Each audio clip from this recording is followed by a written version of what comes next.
Hi, Kelly. I've been on for 7 days. 7 days since I got back from Kansas, and I have just done the juicing, the smoothies, and just generally raw food. And I feel a huge change in my energy. And when I would get home at night, you know, I'd drive from Granbury home from work, and by 6 o'clock I was so fatigued I just was ready for bed, totally ready for bed. And that's changed, and I don't know how much weight I've lost because my scale's broken, but I can tell in my, you know, my jeans are getting really baggy. But it's the health, it's not the, I mean, I certainly want to lose weight because I'm a tub of goo of unhealthy food, and now I feel like I'm, you know, I just feel so much better and mentally feel better also. Thank you.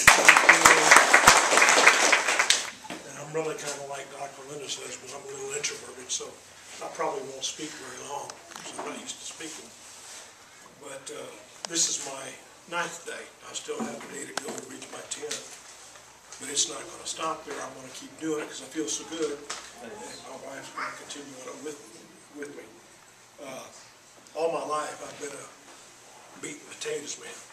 I mean, mostly meat. I mean, they would barbecue, you know, ribs, just anything you can think of. You know, when I was a kid, whenever we'd get together as a large family or a family reunion or something left over, they'd say, "We'll let Bobby finish it up," you know, because I'd always eat anything somebody shoved in front of me.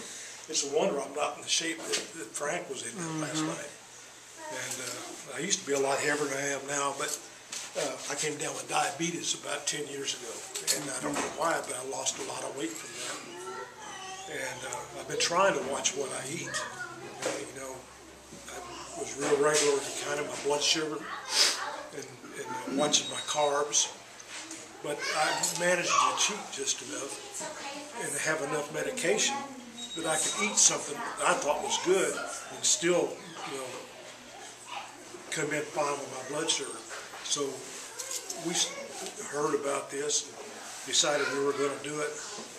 And it is not what I thought it was going to be. I thought it was going to be something really hard. I mean, the first 3 days, I mean, I was sleepy all the time.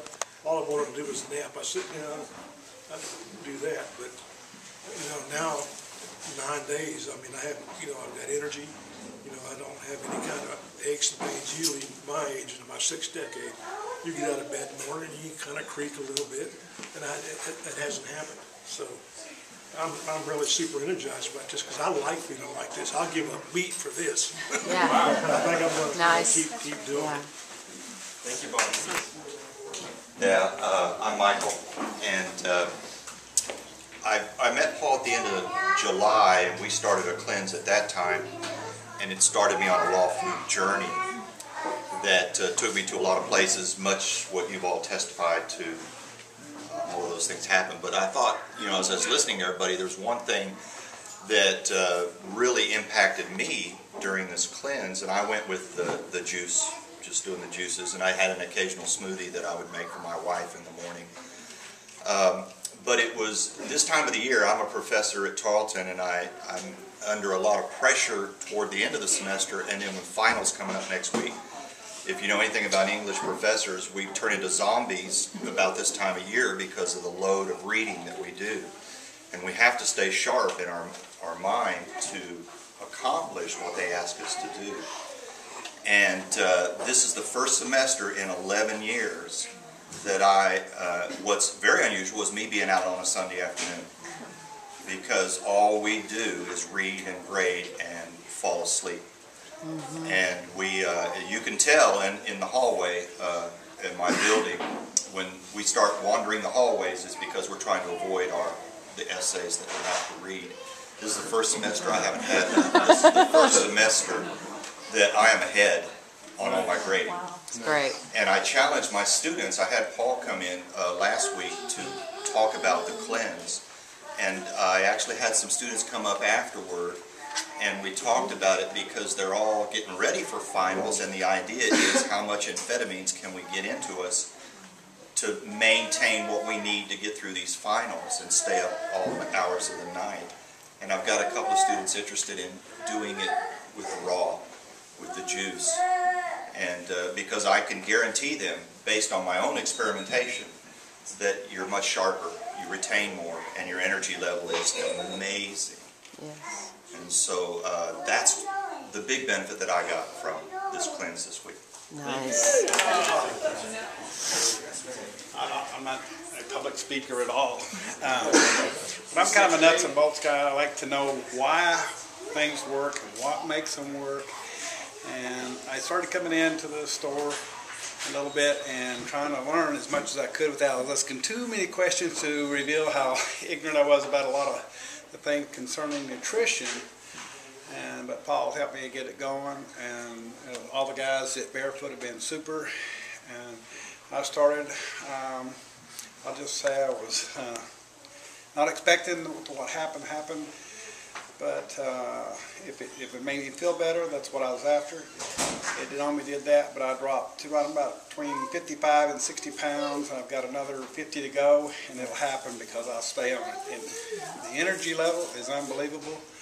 And I was having a lot of trouble with my knee and stuff, and now it's feeling better. I can walk a lot better. So everybody hang in there and keep doing it. Nice, nice.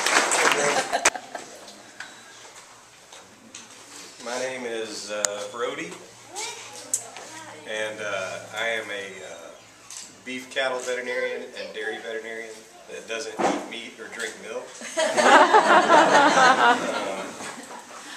But I did, today's day 10, and I did the level with all raw foods, the majority of which were smoothies and juices. And I would say for me the cleanse was probably less about, the things that everybody has talked about. I think we're all kind of, that just seems like common sense. I mean, at this point, that if you eat the majority of your diet is raw living foods, you're going to feel better. If you eat a lot of processed foods, you're not. And so for me, really what was interesting over the last 10 days was seeing that food's a very small part of it, of the big picture. If you change nothing else but what you eat, that's going to help. But there's so much more. And so it's interesting to me to see when we have the information that we have and the knowledge that we have, why we still sometimes continue to make some of the choices that we used to make. Once you've got the knowledge, I mean, you know that every time you eat something or put something in your mouth, you're choosing life or you're choosing death. And why would you ever choose death? And so there's something deeper here going on where you really have to look inside yourself and say, why do I do these things? Why do I make these choices? And if those aren't addressed, you'll fall back into those patterns. Because food is about a lot more than just being hungry. And so, everybody eats things for different reasons, and myself included. And so that's what's been interesting to me over the last 10 days, learning a lot about my relationship with food.